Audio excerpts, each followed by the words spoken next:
Good morning and welcome to Mystical Teachings from the Tanya. Rabbi Ronnie Fine coming to you from Chabad Zich in Kadesh in Montreal, Canada. It's a privilege and a pleasure to share with you the Tanya on this eve of Rosh Hashanah, a new year. Wow. So we welcome Dam from Indonesia. Andrea from Phoenix, welcome. Tony is with us from Costa Rica. And Simcha from Florida, welcome. Today's Tanya is sponsored by Simcha from Florida in memory of her daughter, Ida Simcha Bas Simcha. And Nisham should go from strength to strength. Thank you. And we also have with us Dana from Richmond, Virginia. Usher is with us from Memphis, Tennessee. Deborah from Kitchener. Joanne from Savannah, Ohio. Robert, shalom to you in Boston. Diane in London, Ontario. Andrew in Springfield, New Jersey. Chaya in Amsterdam. Oh, getting close to the new year. Palo, good morning. Elizabeth is with us. Davida and Liba from New York. Good morning. John in North Carolina. Yan in Mexico. Susanna in Miami. Ariel and Jane. Who else? Elizabeth from Brazil. Rena from Colorado. David. Nancy. Obadja, today is his 66th birthday. All right, Mazel Tov. It should be a year of great success and blessings. Heather in Connecticut. Erica in Norway is with us. Who else? Ellen in Tampa. Okay. We have Batya and Shmuel, Aliana, Adam, David, Eugene, Meryl, Taya, Selena, Jennifer. Selena, thank you for your message yesterday, your journey.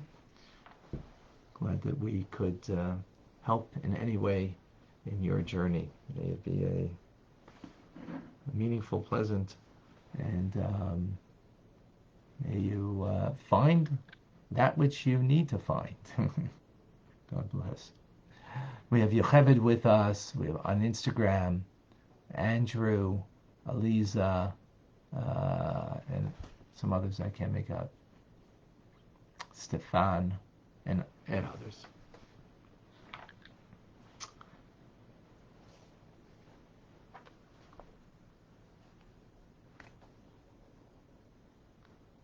We begin today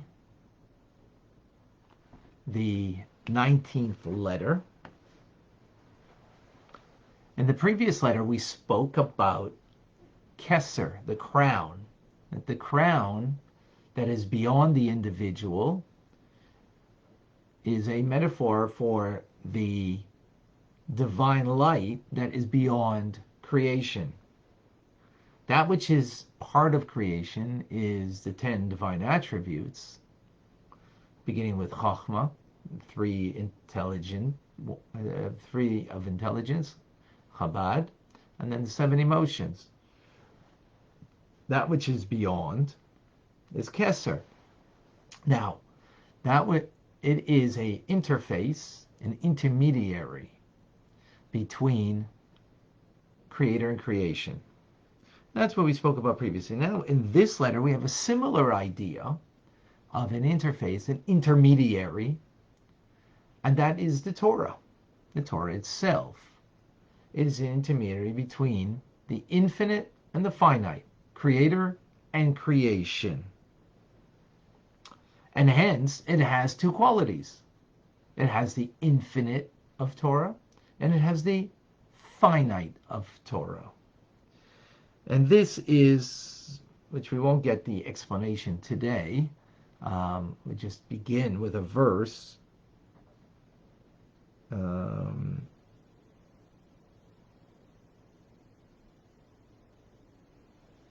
That says that that God, he wraps himself with light as with a garment. So there's light and there's a garment. The garment is so it's God and he's wrapping himself. This is a reference to Torah, that has a quality in it that is a garment, which metaphorically means finite aspect of Torah. And then there is the light of Torah that is hidden within the garment, which is the infinite element of Torah. So that's the verse. We're going to get back there. But before that, the Alter Rebbe quotes from the Arizal. Isaac Luria, of blessed memory. And he states in his teaching, he lived in Tzfas in the 16th century. He, you could say, is the father of modern day Kabbalah, and so much is based on his teachings. So he says that Moshe Rabbeinu, Moses, did not apprehend the inward and profound level of Chochmah Ilah, which is supernal Chochmah, supernal divine wisdom, which is also called Abba of Atzilus, Abba, father, of Atzilus. It is the male quality.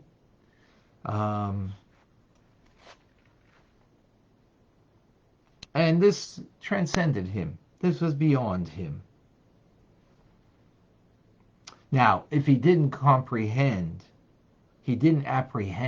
the inward level of Chachma, all the more so, he did not apprehend Keser, the crown, which is above the head. Intelligence is in the head, so Keser is beyond the head. That level, what we call Erech Anpin, that transcends Chachma, also did not apprehend. But what did he apprehend? The exterior level of Chachma, which is pretty awesome. We don't get it, but he's right. He apprehended in the divine order of things the external of Chachma. Now, what does it mean, external of versus internal or inward? So, if you have a mug, for example, you have the external is the handle, right? The handle that I have on the mug. That's the external. The way it relates to something outside of the mug, right? To me, my hand that I hold on to it, right? So I hold on to the external. Then what's internal? What's in the mug? Or in other terms, how the mug is to itself. Like a person. There's a person, how they are to themselves and how they appear to others. How they are to themselves is inwardness. How they appear to others is external outwardness, right? So, likewise in the divine. Why is it in the physical or in the human that way? Because it is in the divine that way. There is the internal of Chachma, as Chachma as it is to itself, the inwardness, pneumius of Chachma. And then there is the external of Chachma, as it vests itself, as it relates, just as the cup, the mug relates to me and my arm that my hand that I'm holding it. So likewise, what does Chachma relate to? Bina, the next level in the divine order of things, right? Understanding. That he was able to apprehend in the divine. Now, in turn, this Chachma that's vested in Bina is further vested in the 7 lower divine attributes called Zeir Anpin, small faces of the emotions, which is a contracted, limited level of the divine. And that's why it's called small faces. Right? So El Teva says this is Sayyid HaTorah, this is a mystical principle, this idea of Chokhmah as it descends into Bina and has diverse expression in 7 emotive attributes. And what has that got to do with Torah? Because Torah is divine wisdom that finds expression in divine emotions, and as the two basic emotions of Chesed and Gvura, of kindness that envelops something,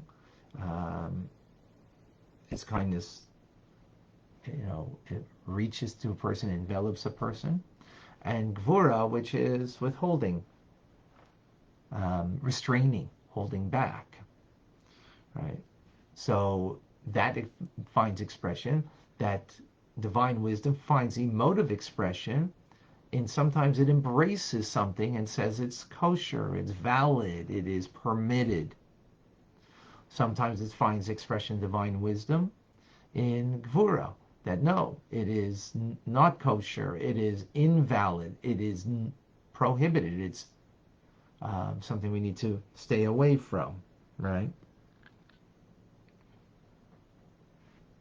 So what does this mean?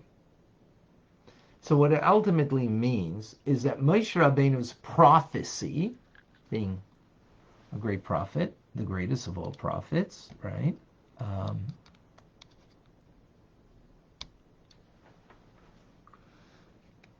Extended to the inward levels of Netzach Hod, Yesod, and Malchus. So the inwardness of the divine, he only was able to apprehend from the level of the emotions, and in the emotions themselves, not the 3 passionate emotions of kindness, withholding, strength, and compassion, but in Netzach, which is victory or endurance, Hod, acknowledgement, humility, Yesod, foundation, connection, and Malchus, royalty. And that is because that is reflected or comes the external aspect of Chokhmah. In other words, the external is the way it relates to something outside of it. So what does intelligence relate to? Emotions, because that's what it develops, right? When you understand something, that gives you a feeling towards that thing. So you understand how great Tanya is, it gives you a warm, fuzzy feeling, I hope, every day when we learn Tanya. Right?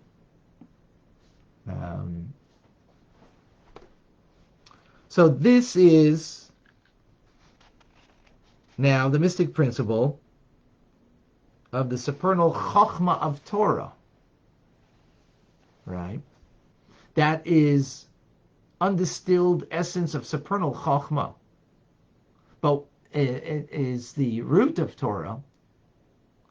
But the way it's apprehended by the greatest of all prophets, Moshe Rabbeinu, Moses, is the external expression of the revealed aspect of the Torah as it comes down, that divine wisdom, from the external aspect of Chachma, as it finds expression in divine emotions, as we mentioned, right?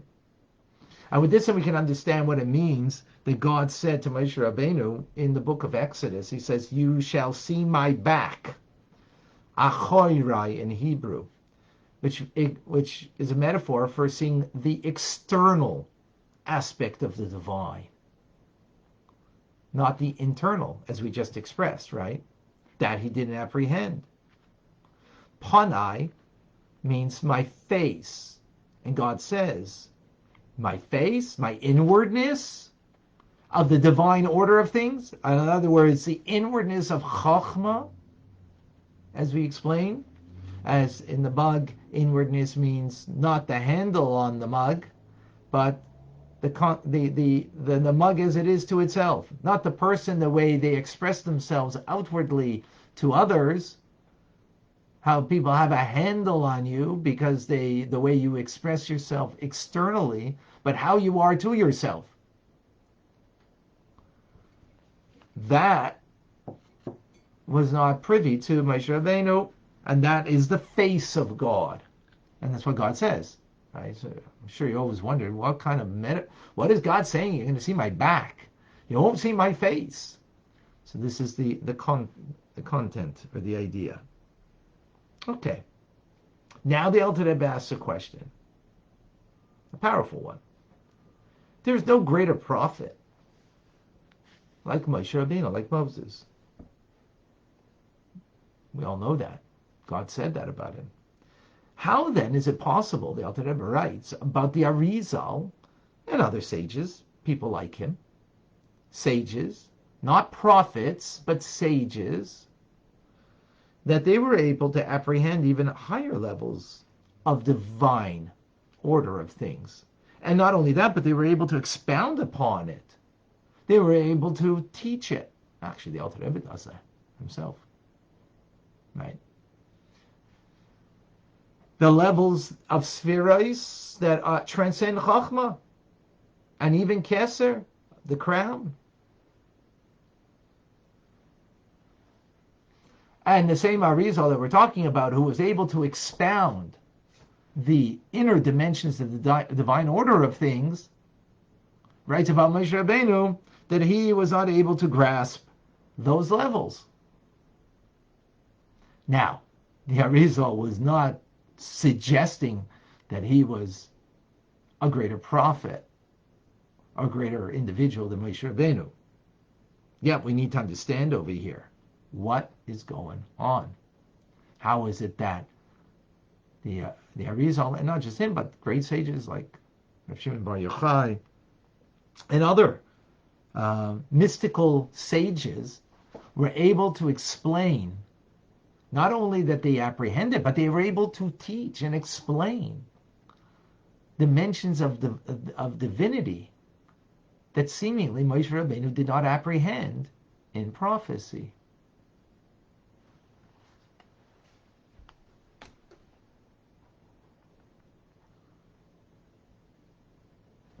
All right, let's unpack this.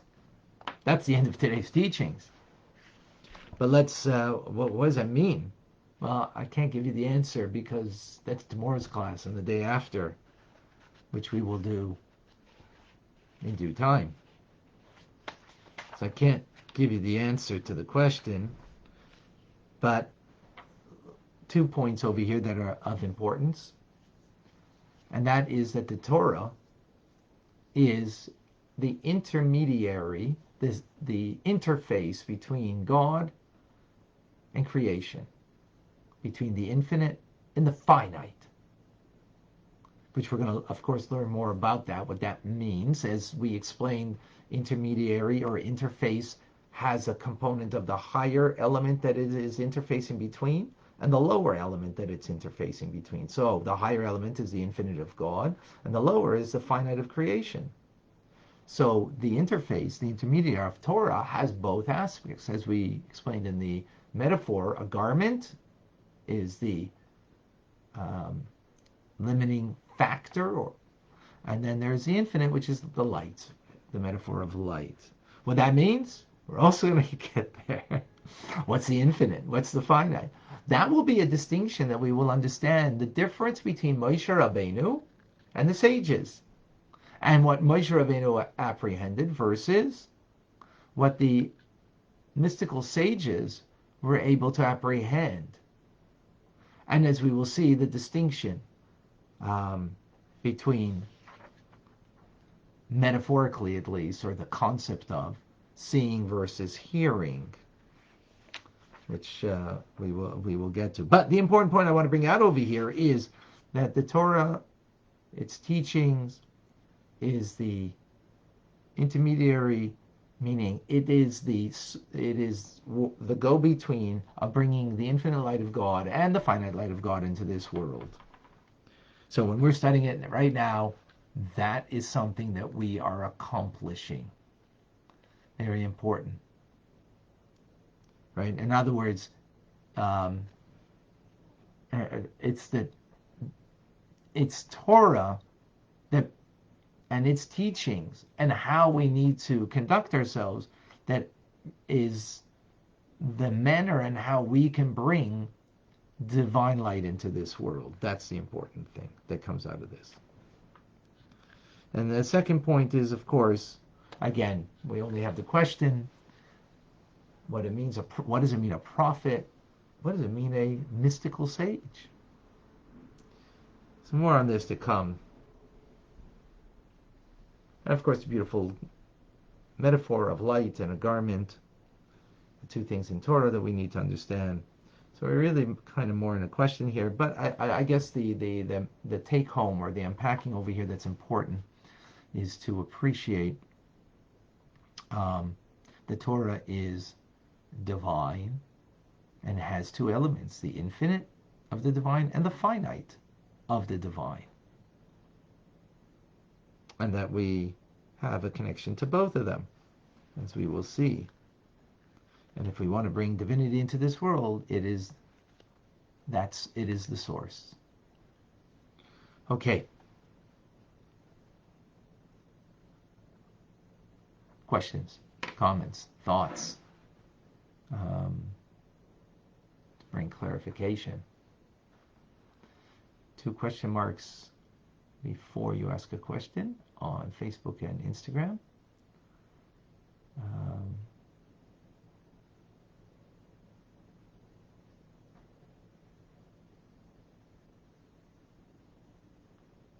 I don't see. Davida, tell me if I missed a question. I don't see. I know now that. Denise asks, will we ever see the face of Hashem? So we're going to learn more about that. And of course, face is a metaphor for understanding the inwardness of God. But yes, ultimately, Mashiach. But more on that.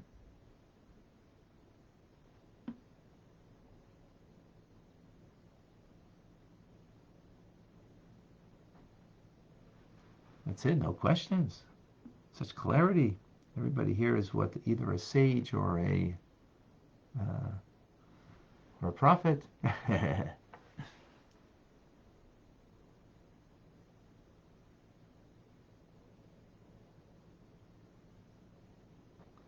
don't see on Instagram a question. Andrew, by doing a mitzvah of charity, do we bring a spark of divinity into this world? Yes, absolutely. Absolutely. Absolutely. Every mitzvah does that. Torah is the intermediary, or that gives us the parameters on the infinite quality in it and the finite quality of that mitzvah. Right? So, absolutely. Thank you for that, Andrew. Aryeh, is it mutter to bring Mashiach on Erev Rosh Hashanah? Absolutely. Mashiach can come today and must come today. Let's not lose out on this year. Challenging, difficult year. This should be the year. Right now.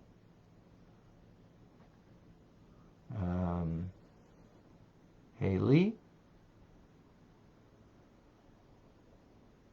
Malchus, I didn't say a definition of Malchus, I just translated it as sovereignty, royalty. That's what it is. It's just do it. in the human condition, at least. Okay.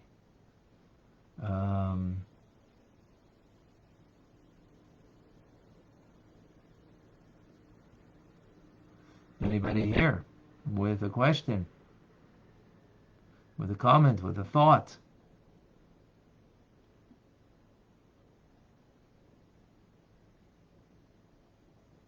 Okay.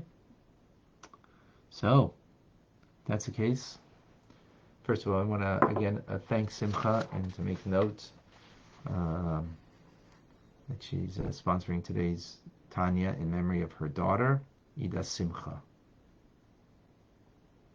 Your neshama go from strength to strength, have an aliyah, and only good.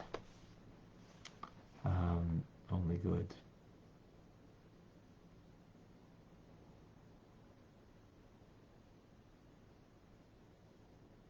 So the face of Hashem face of Hashem, it just means the inwardness of God.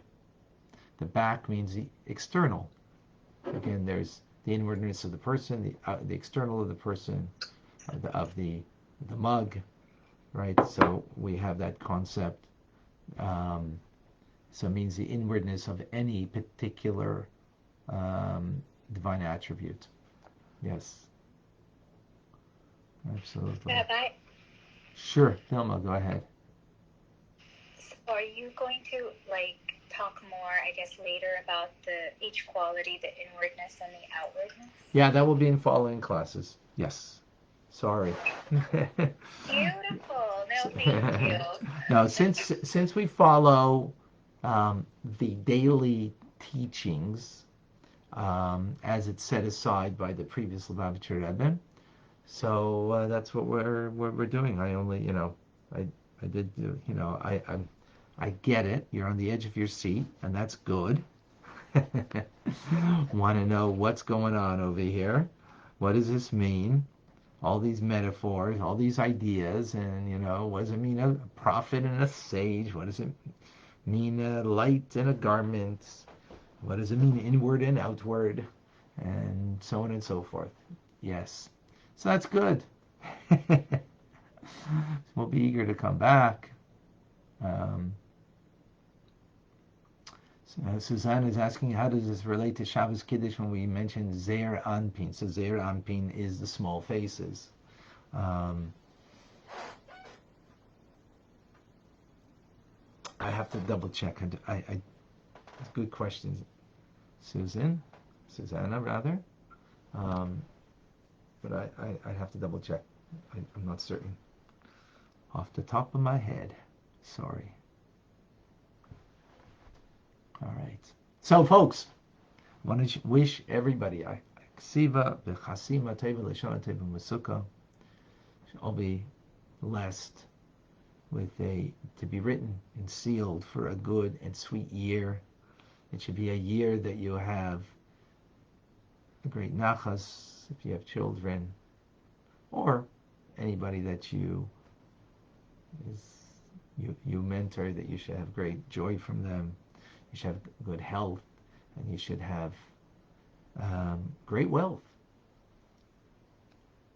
And everything should be b'teiva nirav hanigla, should be revealed goodness, not a hidden goodness, but a revealed goodness. And it should be beyond your expectations. This is the year pay base 5782. That the year of should be a year of ployim bakol, wonderment in everything. We should see the wonderment of God in everything, and how it's not just ho hum, been there, done that, just nature's course. That you should be able to see the wonderment in everything in your life and around you. That's the year, and the ultimate wonderment. As we wonder, how is it Mashiach isn't here already? How is it that we're in such a dark, galus exile, with the pain and suffering that goes around the world? And it should be daloi galus, no more of exile, and only redemption through Mashiach now. A sweet, great, wonderful, beautiful year. Thank you all for participating this past year. This next year will be greater, and blessings of all good. Thank you. Thank you, everybody.